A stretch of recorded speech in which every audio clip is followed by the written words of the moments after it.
नमस्कार साथियों, आप सभी का स्वागत है हमारे YouTube channel DN Jha official में। साथियों, शिक्षक भर्ती, सक्षमता परीक्षा एवं अन्य सभी प्रतियोगी परीक्षाओं के लिए महत्वपूर्ण NCERT एवं SCERT की टॉपिक को लेकर लगातार आपके बीच उपस्थित रहता हूं।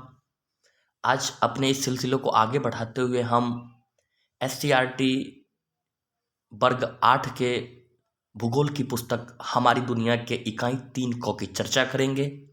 आज का हमारा टॉपिक है लौह इस्पात उद्योग। तो साथियों, यदि आप हमारे चैनल पर नए हैं तो निश्चित रूप से इस चैनल को सब्सक्राइब कर हमारा मनोबल बढ़ावें एवं हमारे चैनल पर दिए जा रहे कंटेंट को देखकर सुनकर लाभ उठावें। तो साथियों, आज का हमारा टॉपिक है लौह इस्पात उद्योग और इससे बनने वाले महत्वपूर्ण प्रश्नों को हम देखेंगे। तो आप इस सिलसिले को आगे बढ़ाते हुए यहाँ देखें। सबसे पहले हम देखते हैं कि भारत के प्रमुख लौह इस्पात केंद्र एवं संबंधित राज्य। यहाँ से प्रश्न बनते हैं, जैसे बोकारो लौह इस्पात केंद्र झारखंड राज्य में है, जमशेदपुर झारखंड राज्य में है, राउरकेला उड़ीसा में है, भिलाई छत्तीसगढ़ में है, दुर्गापुर पश्चिम बंगाल में है, बर्नपुर पश्चिम बंगाल में है, विजयनगर हासपेट कर्नाटक में है, सेलम तमिलनाडु में है, भद्रावती कर्नाटक में है। तो साथियों, इसे आप एक बार पुनः सुन लेंगे, देख लेंगे। यहाँ से प्रश्न लगातार बनते रहते हैं। और एक महत्वपूर्ण बात, जैसा कि आप सभी जानते हैं कि लौह इस्पात उद्योग जो है एक आधारभूत उद्योग है जिस पर अन्य सभी उद्योग निर्भर है। लौह इस्पात उद्योग एक आधारभूत या पोषक उद्योग है जिसके उत्पादन पर कई अन्य उद्योग निर्भर है। तो इस बात को साथियों आप याद रखेंगे। अब यहाँ देखते हैं कि लौह इस्पात उद्योग में जो कच्चे माल के रूप में उपयोग किया जाता है, लौह अयस्क होता है, डोलामाइट, चूना पत्थर, मैग्नीज, जल, ये सब उपयोग किए जाते हैं। और यही बात है यहाँ लिखी हुई, कहाँ कहाँ कौन कौन से लौह इस्पात उद्योग किस राज्य से संबंधित है। अब इसको जान लेते हैं, इस्पात निर्माण की प्रक्रिया। इसके लिए सबसे पहले कच्चे माल के रूप में लौह अयस्क एवं अन्य खनिजों को प्राप्त किया जाता है। इसे झोंकदार भट्ठी, जिसको ब्लास्ट फर्नेस कहा जाता है, उसमें गलाया जाता है। जब यह तरल रूप में आ जाता है तो इसे सांचे में ढालकर ढलवा लोहा बनाया जाता है।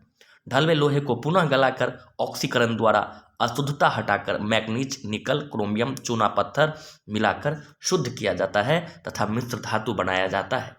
अब इस मिश्र धातु को रोलिंग, प्रोसेसिंग एवं ढलाई के द्वारा निश्चित आकार दे दिया जाता है। तो साथियों, आप समझ गए होंगे, खनिज को खनन द्वारा प्राप्त किया जाता है, फिर झोंकदार भट्ठी में इसे गला दिया जाता है। तरल रूप में आ जाने पर इसे सांचे में ढालकर ढलवा लोहा बना दिया जाता है।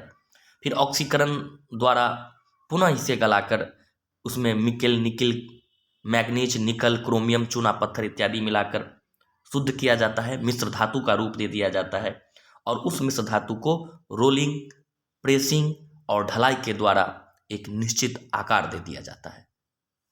यहाँ इस्पात निर्माण की प्रक्रिया को दिखाया गया है साथियों।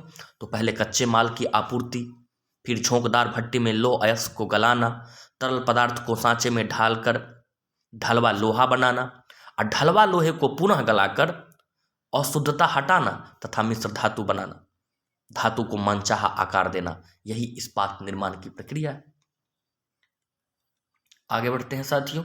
यहाँ इस टेबल में भारत में कच्चे इस्पात का उत्पादन को दिखाया गया है वर्ष के हिसाब से, तो इसे आप एक बार देख लेंगे। आगे बढ़ते हैं, जमशेदपुर उद्योग संकुल एक विशेष अध्ययन, इसे पढ़ लेते हैं। भारत में इस्पात बनाने का पहला कारखाना 1907 में साकची नामक स्थान पर प्रसिद्ध उद्योगपति श्री जमशेदजी टाटा द्वारा लगाया गया था। यह स्थान वर्तमान में झारखंड में स्थित है। स्वर्ण रेखा और खरकई नदी के 5 किलोमीटर चौड़ी घाटी में यह कारखाना अवस्थित है। तो पहला कारखाना 1907 में लगा, साकची नामक स्थान है जमशेदपुर में, और श्री जमशेदजी टाटा द्वारा ये पहला कारखाना लगाया गया था। वर्तमान में झारखंड राज्य में स्थित है और यह स्वर्ण रेखा और खरकई नदी की एक 5 किलोमीटर चौड़ी पट्टी है, उसी पट्टी में ये कारखाना अवस्थित है। तो इसे आप याद रखेंगे। इस संयंत्र के लिए लौह अयस्क नोवा मुंडी, पश्चिम सिंहभूम, बादाम पहाड़ एवं गुरु महिसानी उड़ीसा की पहाड़ियों से प्राप्त होता है, जो यहाँ से लगभग 100 किलोमीटर दूर है। कुल अयस्क की आवश्यकता का 50% भाग अकेले नोवा मुंडी से आता है। कोयला झरिया की खानों से मिलता है। चूना पत्थर 320 किलोमीटर की दूरी से विशेषकर बीरमित्रपुर, हाथीबाड़ी, बिसरा और कटनी से आता है। डोलोमाइट पागपोस से आता है। पानी की आवश्यकता यहाँ स्वर्णरेखा और खरकई नदियाँ पूरा करती है। तो साथियों, बहुत महत्वपूर्ण प्रश्न है कि जो टाटा संयंत्र है, इस्पात संयंत्र है, जो झारखंड जमशेदपुर में जमशेदजी टाटा के द्वारा 1907 में लगाया गया था, स्वर्णरेखा और खरकई नदी की 5 किलोमीटर चौड़ी पट्टी में यह कारखाना अवस्थित है। उसके लिए कहाँ से कौन सामान आता है? तो लौह अयस्क मुख्य रूप से नोवा मुंडी से आता है, जो झारखंड के ही पश्चिम सिंहभूम जिला में है। बादाम पहाड़ एवं गुरु महिसानी उड़ीसा की पहाड़ियों से भी प्राप्त होता है, जो यहाँ से लगभग 100 किलोमीटर दूर है। और सबसे महत्वपूर्ण बात कि कुल अयस्क की आवश्यकता का 50% भाग अकेले नोवा मुंडी यानी झारखंड के ही सिंहभूम जिला में अवस्थित नोवा मुंडी के खान से आता है। लौह अयस्क का 50% भाग। कोयला झरिया की खान से मिलता है। चूना पत्थर जो 320 किलोमीटर दूर है वहां से बीरमित्रपुर, हाथीबाड़ी, बिसरा और कटनी से आता है। डोलामाइट पागपोस से आता है। पानी की आवश्यकता स्वर्णरेखा और खरकई नदियों द्वारा पूरा की जाती है। तो साथियों, आप समझ गए होंगे। आगे बढ़ते हैं। यहाँ बहुत सारे चीज़ बनाए जाते हैं। टिन प्लेट, कास्ट लोहे की पट्टियाँ, जमशेदपुर इंजीनियरिंग और मशीन कंपनी, टाटा नगर फाउंडी कृषि के औजार बनाने वाली कंपनी एग्रीको और टेल्को इत्यादि बहुत सारी चीज़ वहाँ बनाए जाते हैं। टाटा स्टील जो जमशेदपुर में स्थित है, टाटा स्टील इकाई। आगे बढ़ते हैं साथियों। ये सड़क मार्ग और रेलवे मार्ग से भी जुड़ा हुआ है। बोकारो उद्योग संकुल, इसको भी देख लेते हैं। तो शॉर्ट में संक्षिप्त नाम इसका है BSL, बोकारो स्टील लिमिटेड। ये चतुर्थ पंचवर्षीय योजना के तहत 1964 में रूस, जो उस समय उसका नाम विभाजन नहीं हुआ था तो सोवियत संघ के नाम से जाना जाता था, तत्कालीन सोवियत संघ के द्वारा 1964 में भारत के योजना के हिसाब से देखिए तो चतुर्थ पंचवर्षीय योजना का कार्यकाल था और उसी समय इसकी स्थापना होती है। ये सार्वजनिक क्षेत्र के प्रक्रम के रूप में है। इसकी स्थापना के कच्चे माल की उपलब्धता वाले स्थानों के नज़दीक की गई है, जिससे यहाँ तैयार इस्पात कम लागत पर उपलब्ध है। अब यहाँ साथियों, आप यहाँ ये देखिए, यहाँ से बहुत सारे प्रश्न बनते हैं। लौह इस्पात संयंत्र के नाम है, स्थापना का वर्ष है, सहायक देश है और ये किस राज्य में है ये भी दिया गया है। तो बोकारो सेल, जिसकी चर्चा हम आगे करेंगे, सेल के तहत आती है। 1972 में इसकी स्थापना हुई। सोवियत संघ की सहायता से झारखंड राज्य में स्थित है। जमशेदपुर 1907 में निजी कंपनी है, झारखंड में अवस्थित है। भिलाई 1957 में सोवियत संघ की स्थापना से सहायता से और छत्तीसगढ़ में अवस्थित है। दुर्गापुर 1959 में ब्रिटेन की सहायता से पश्चिम बंगाल में अवस्थित है। राउरकेला 1959 में जर्मनी की सहायता से उड़ीसा में। सलेम 1982 में जर्मनी की सहायता से तमिलनाडु में। विशाखापत्तनम निजी है, 1972 में इसकी स्थापना हुई, आंध्र प्रदेश में है। भद्रावती 1923 में निजी है, कर्नाटक में है। और बर्नपुर 1890 से 1913 कुल्टी, ये पश्चिम बंगाल में।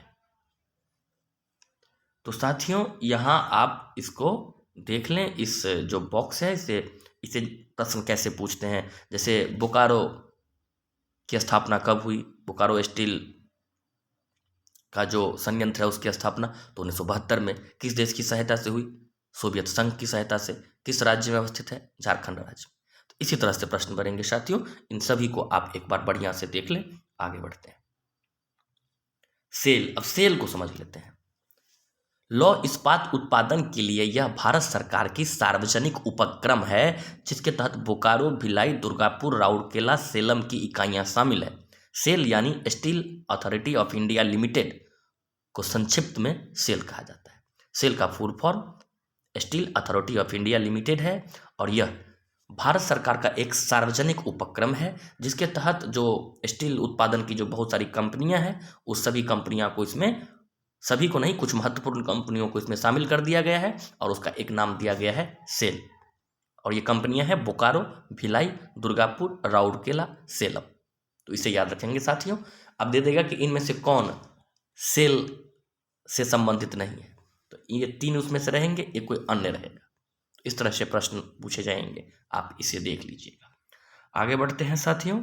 अब यहाँ कोई महत्वपूर्ण बिंदु नजर नहीं आ रहा है। अब अभ्यास के प्रश्न की तरफ बढ़ लेते हैं। भद्रावती लौह इस्पात केंद्र किस राज्य में है? कर्नाटक में है। जमशेदपुर स्थित टाटा लौह इस्पात केंद्र की स्थापना किस वर्ष की गई थी? 1907 में की गई थी, जमशेद जी टाटा के द्वारा। बोकारो लौह इस्पात केंद्र किस पंचवर्षीय योजना में लगाया गया था?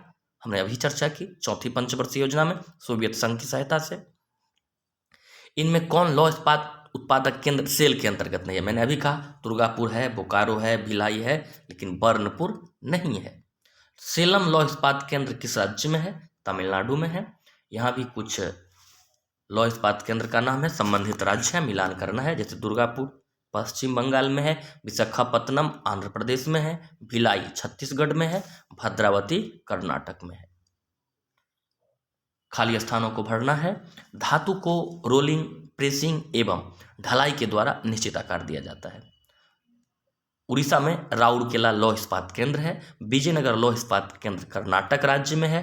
टिस्को को झरिया की खानों से कोयला मिलता है। बोकारो लौह इस्पात केंद्र सोवियत संघ की सहायता से लगाया गया था। तो साथियों, कैसा लगा ये वीडियो आप जरूर बताइएगा। अगर आप हमारे चैनल पर नए हैं तो निश्चित रूप से सब्सक्राइब कर लें। हमारे चैनल पर प्रत्येक चैप्टर की विस्तृत व्याख्या, साथ ही साथ वर्ग 6, 7, 8 के भूगोल, इतिहास, विज्ञान इत्यादि की मास्टर वीडियो मिलेंगे, जिसमें एक ही वीडियो में सभी वस्तुनिष्ठ प्रश्नों का संग्रह आपको मिलेगा। तो आप हमारे चैनल को सब्सक्राइब कर लें। हमारे चैनल पर जाकर आप हमारे वीडियो को देख सकते हैं। निश्चित रूप से आपको लाभ होगा।